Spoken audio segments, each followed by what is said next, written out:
क्या आपने भी प्रयोगशाला परिचालक जो सीजी व्यापम व्यापम का वैकेंसी है उसमें फॉर्म फिलअप किया है? अगर हाँ तो रुक जाइए, ये वीडियो आपके लिए है। मैं यहाँ पे डिस्कस करने वाला हूँ केमिस्ट्री का पूरा कॉन्सेप्ट है, जिसमें प्रयोगशाला परिचालक में 30 क्वेश्चन आएंगे केमिस्ट्री का, जो कि 30 मार्क का होगा।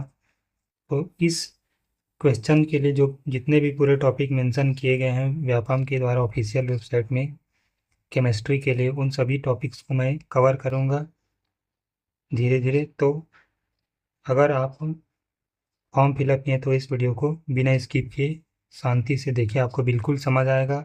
और कमेंट बॉक्स में कमेंट करके ये बताना कि नेक्स्ट कौन से टॉपिक की वीडियो लाना है। ठीक है, तो चलो देखते हैं कि लोअरिंग ऑफ वेपर प्रेशर क्या होता है।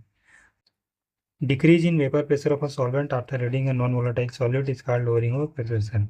जब किसी भी सॉल्यूशन में क्या होता है, नॉन वोलेटाइल सॉल्यूट को ऐड करते हैं। नॉन वोलेटाइल सॉल्यूट मतलब जो घुल नहीं सकता है, सॉरी घुल नहीं सकता मतलब नहीं, जो वेपराइज नहीं हो सकता, उस टाइप के सॉल्यूट को, जिसका वाष्पीकरण नहीं हो सकता और जिसका वेपराइजेशन नहीं हो सकता, उस टाइप के सॉल्यूट को जब सॉल्यूशन में ऐड करते हैं तो उस पार्टिकुलर सॉल्यूशन का वेपर प्रेशर जो होता है वो कम हो जाता है, डिक्रीज हो जाता है। उसी को बोलते हैं लोअरिंग इन वेपर प्रेशर, मतलब वेपर प्रेशर में कमी। इसका जो फॉर्मूला होता है delta P is equal to P naught minus P होता है। और जहाँ पे पी नॉट जो होता है वेपर प्रेशर होता है वो प्योर सॉल्वेंट, उस सॉल्वेंट का जो वेपर प्रेशर वो कम होता है। उस पर्टिकुलर सॉल्वेंट का pure vapour pressure P not से रिप्रेजेंट किया जाता है। और जो पी है वो वेपर प्रेशर है उसमें सॉल्यूशन का, वेपर प्रेशर होता है सॉल्यूशन का। एग्जाम्पल पे देखें तो प्योर वाटर उसका vapour pressure 760 mm of Hg है। ठीक है, और शुगर सॉल्यूशन का जो वेपर प्रेशर है 745 mm ऑफ Hg है।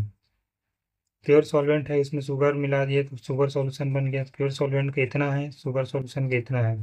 तो लोअरिंग कैसे निकालेंगे, delta P is equal to P naught का वैल्यू 760 है माइनस पी, जो कि शुगर सॉल्यूशन का वेपर प्रेशर है।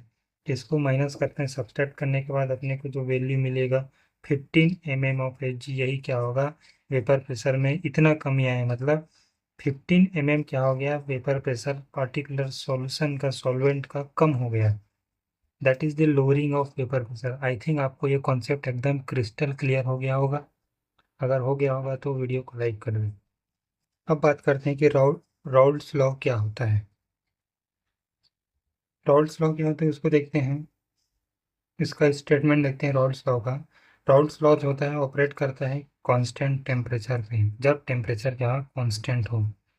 ये क्या बोलता है, vapour pressure of a solution equals to the mole fraction of a solvent multiplied by vapour pressure of a pure solvent. एक बात क्लियर कर देता हूँ यहाँ पे मैं, अपन जो ये पूरा कॉन्सेप्ट देख रहे हैं, ये वीडियो जो है, ये रिक्रूटमेंट जो एग्ज़ाम्स होते हैं, कम्पिटिटिव एग्ज़ाम्स होते हैं, उसके अकॉर्डिंग ये सोर्सेज को रखा गया है। ठीक है, जिससे को जिससे कि अपना जो मेन जो एम है एग्ज़ाम क्लियर करने का, वो थीम ही अपने यहाँ पे क्लियर हो जाए, तो उसके अकॉर्डिंग रखा गया है। ठीक है, ये राउल्ट्स लॉ क्या बोलता है, वेपर प्रेशर को सॉल्यूशन इसके इक्वल होता है उस पर्टिकुलर सॉल्वेंट का मोल फ्रैक्शन को अगर वेपर प्रेशर ऑफ उस प्योर सॉल्वेंट से मल्टीप्लाई कर दें तो उसका जो फॉर्मूला आता है वही क्या होता है, राउल्ट्स लॉ का फॉर्मूला होता है। और ये जो होता है अगर कांस्टेंट टेम्परेचर में हो तो उसी को बोलते हैं राउल्ट्स लॉ। ठीक है, इसको कैसे रिप्रेजेंट किया जाता है, पी से रिप्रेजेंट किया जाता है। P is equal to X A P naught होता है, ये फॉर्मूला है राउल्ट्स लॉ का कांस्टेंट टेम्परेचर पे। पी जो है वेपर प्रेशर हो गया, ठीक है, सॉल्यूशन का। और एक्स से जो एक्स ए जो है वो क्या हो गया, मोल फ्रैक्शन हो गया। पी नॉट जो है प्योर सॉल्वेंट का वेपर प्रेशर हो गया। तो ये बोलते हैं राउल्ट्स लॉ कांस्टेंट टेम्परेचर पे ऑपरेट होता है। ये क्वेश्चन आपसे पूछा जा सकता है कि जब राउल्ट्स लॉ ऑपरेट होता है तो टेम्परेचर वेरी करते हैं कौन, कांस्टेंट रहता है, तो कांस्टेंट टेम्परेचर पे होता है। वेपर प्रेशर जो होता है किसके इक्वल हो जाता है, मोल फ्रैक्शन को मल्टीप्लाई करेंगे किससे, vapour pressure of pure solvent से, तो इसके इक्वल हो जाता है। इसका मतलब क्या है भाई, अगर if solvent molecule become fewer vapour pressure become lower. इसका मतलब यह है कि अगर प्रेशर जो है चाई या फिर मोल फ्रैक्शन के डायरेक्टली प्रोपोर्शनल है, जैसे कि यहाँ पे फॉर्मूला में दिख रहा है। तो जैसे ही सॉल्वेंट मॉलिक्यूल का जो नंबर या फिर मोल है वो कम होगा, तो वेपर प्रेशर क्या हो जाएगा, ये भी कम हो जाएगा। ये कम हुआ मतलब ये भी कम, इसी को बोल रहे हैं यहाँ स्टेटमेंट में। यही रॉल्स लॉ का सेंस है। अब देखते हैं डिराइव कैसे करेंगे Rawls law. Suppose total surface molecule 100 है, उसमें ऐड कर देते हैं कुछ वाटर मॉलिक्यूल, ऐड कर देते हैं शुगर, तो वाटर मॉलिक्यूल हो जाता है 90, हो जाता है 100 से 90 हो गए, ड्रॉप हो गए। तो सरफेस का फ्रैक्शन कितना हो गया, 90/100, दैट विल बी दी 90% हो गया पहले की तुलना में, 100 की तुलना में। तो अब क्या हो गया, 90% ही मॉलिक्यूल इवेपोरेट हो सकते हैं, वाष्पीकरण हो सकता है इन सब का। तो निकाल सकते हैं P = P0 90/100। इसको जनरलाइज करके ये फॉर्मूला बनाया गया है। ठीक है, तो ये सब जो फॉर्मूला बेस्ड क्वेश्चन आ सकते हैं इस पर्टिकुलर टॉपिक से, ये फिजिकल केमिस्ट्री का टॉपिक। अब देखते हैं relative lowering of vapour pressure. Relatively vapour pressure में कितना कमी आता है उसको देखते हैं। इसका जो फॉर्मूला है, डायरेक्ट फॉर्मूला याद रखो आप, ये एग्जाम में आएगा। एग्जाम का क्वेश्चन इतना ज़्यादा टफ नहीं होगा, हाई लेवल का नहीं होगा, फॉर्मूला बेस्ड ही होगा with some common sense. Formula based ही होगा, बट उसमें कुछ कॉमन सेंस होगा जिसको अपने को रिजॉल्व करना है वहाँ पे ऑन द स्पॉट। अपना प्रेजेंस ऑफ माइंड अच्छा होना चाहिए, तभी क्वेश्चन समझ आएगा और बनेगा। और कुछ कैलकुलेशंस होंगे। इसका जो रिलेटिव लोअरिंग वेपर प्रेशर का फॉर्मूला जो होता है, P0/P0 - P0 = ये किसका फॉर्मूला है, ये लोअरिंग इन वेपर प्रेशर, और ये जो है प्योर सॉल्वेंट का वेपर प्रेशर है। तो इसका जो कंपेयर कर रहे हैं, रिलेटिविटी मतलब व्हाट, किसी चीज़ से तुलना करना है, ये क्या होता है, रिलेटिव होता है। किसी पर्टिकुलर चीज़ से तुलना करेंगे अपन इस पर्टिकुलर प्रेशर का, वही तो क्या होगा, relative lowering in vapour pressure होगा। और वो जो होता है मोल फ्रैक्शन ऑफ सॉल्यूट के डायरेक्टली प्रोपोर्शनल होता है, इक्वल होता है। जैसे कि अपने पता है चाहिए प्लस चाय भी क्या होता है, 1 होता है, मतलब टोटल मोल फ्रैक्शन का टोटल वैल्यू जो होता है 1 के इक्वल होता है, मैक्सिमम होता है जो कि देयर फॉर del P/P0 क्या हो जाएगा, XB के इक्वल हो जाएगा।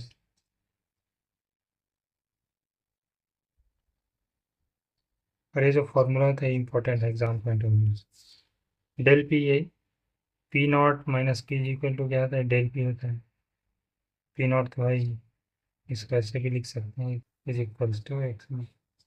इस पर्टिकुलर चीज़ का वैल्यू इतना है, इसको ऐसे ही डायरेक्ट कर दिया है, del P/P0 = XB। ठीक है, अब देखते हैं मॉलिक्यूलर मास को कैसे डिटरमाइन करेंगे, इस पर्टिकुलर फॉर्मूला से मॉलिक्यूलर मास कैसे डिटरमाइन करेंगे, यही क्वेश्चन आएगा। Relative lowering in vapour pressure से मॉलिक्यूलर मास कैसे डिटरमाइन होगा। Relative lowering in vapour pressure का फॉर्मूला क्या है, del P/P0 और P0 - P/P0 = XB। और ये XB क्या है, मोल फ्रैक्शन है सॉल्यूट का। मोल फ्रैक्शन क्या होता है, मोल अपॉन टोटल मोल, जैसे कि सॉल्यूट कोई भी है, ए बी इसको नाम दे देते, NB/Na+NB हो जाए, तो यहाँ से अपने को मोल निकल जाएगा सॉल्यूट का। ठीक है, अगर सॉल्यूट जो है, सॉल्यूशन जो है वेरी डाइल्यूट रहेगा, तो सॉल्यूट को हो जाएगा बहुत कम। ठीक है, तो N1 को अपन नेग्लेक्ट कर सकते हैं इस तरह से। तो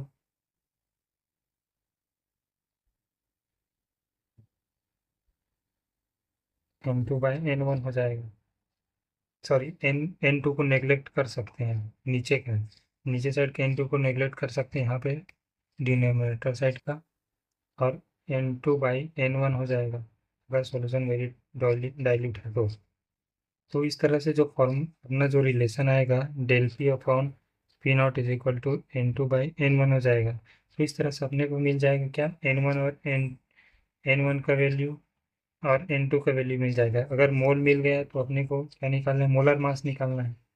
मोल इक्वल क्या होता है, given weight upon molar mass होता है, तो हमें वेट निकालना है। तो मोलर मास से उसको मल्टीप्लाई कर देना है। किसको? मोल का अगर मल्टीप्लाई मोलर मास से करेंगे तो आ जाएगा वेट। तो इस तरह से अपन मॉलिक्यूलर मास डिटरमाइन कर सकते हैं। ठीक है, इसी को सिंप्लीफाई करके इस तरह से लिख दिया गया है वेट के टर्म्स में। तो कंफ्यूज नहीं होना इस फॉर्मूला में।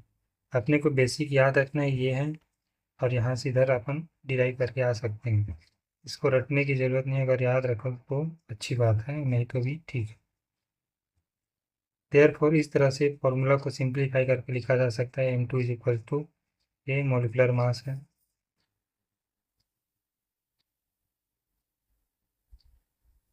m2 is equals to what?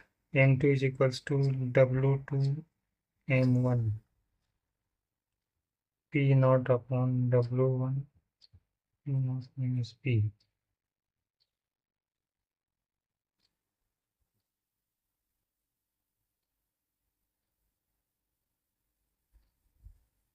ये m2 जो है मोलर मास है, w2 जो है मास ऑफ सॉल्यूट है, molar mass of solvent m1 है, w2 ये है mass of solvent, vapour pressure of pure solvent p not, vapour solution is p।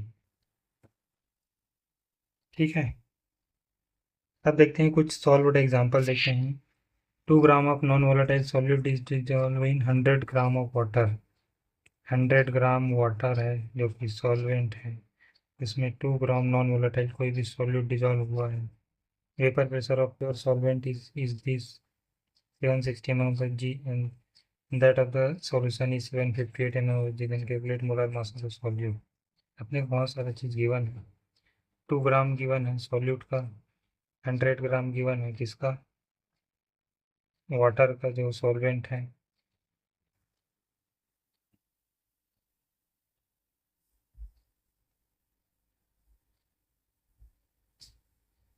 और उसके बाद प्योर सॉल्वेंट का वेपर प्रेशर गिवन है, सॉल्यूशन का गिवन है।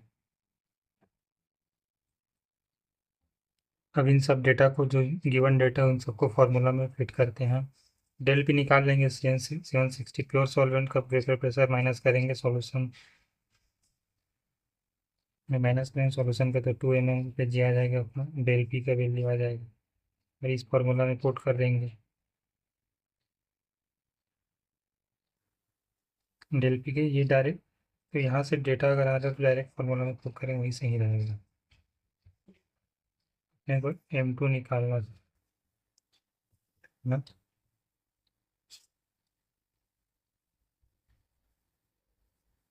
तो इस तरह से फार्मूला में अगर ये सब डेटा को रखेंगे तो सॉल्यूशन निकाला जा सकता है, सो आंसर निकाला जा सकता है। इस तरह से सॉल्यूशन का आंसर आ जाएगा 136.8 ग्राम पर मोल।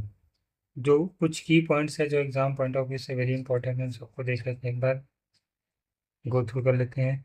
वेपर प्रेशर जो होता है इंक्रीज होता है कब? जब टेम्परेचर इंक्रीज होता है। टेम्परेचर बढ़ा मतलब वेपर प्रेशर बढ़ेगा। स्ट्रॉन्ग इंटरमोलिकुलर फोर्स रहेगा तो लोअर हो जाएगा वेपर प्रेशर। इंटरमोलिकुलर फोर्स बढ़ा तो वेपर प्रेशर कम होगा।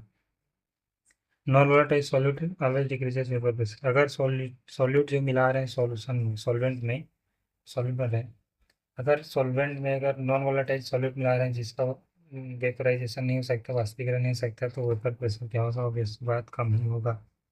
राउल्ट लॉज होते हैं वैलिड होते हैं ओनली फॉर आइडियल सॉल्यूशन और कांस्टेंट टेम्परेचर पे वर्क करता है। Relative lowering of vapour pressure is a colligative property depending only on, relative lowering in vapour pressure जो होता है कॉलिगेटिव प्रॉपर्टी होता है, जो कि किस पे डिपेंड करता है?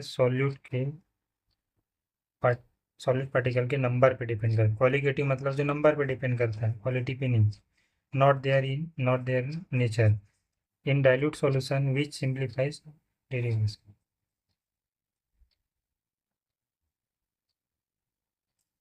अब नेक्स्ट पार्ट में अपन कवर करेंगे ऑस्मोसिस क्या होता है, ऑस्मोसिस ऑस्मोटिक प्रेशर क्या है, वॉन्ट ऑफ थ्योरी क्या है, Jacobus Henricus van't Hoff method देखेंगे to measure the osmotic pressure. Osmotic pressure को मेजर करने के, नापने के लिए जो तरीका है that is the Jacobus Henricus van't Hoff method. उसके बाद मोलिकुलर मास डिटरमाइन करेंगे यूजिंग द ऑस्मोटिक प्रेशर। उसके बाद इन सब का डिटेल न्यूमेरिकल सॉल्यूशन देखेंगे। जिसका डिफ़िकल्टी लेवल एग्ज़ाम में जी जैसा आता है वैसा ही रहेगा। तो नेक्स्ट पार्ट के लिए वीडियो को लाइक करें, चैनल को सब्सक्राइब करें अगर नए हैं तो, और अपने फ्रेंड्स सर्किल में शेयर भी। Thank you for watching.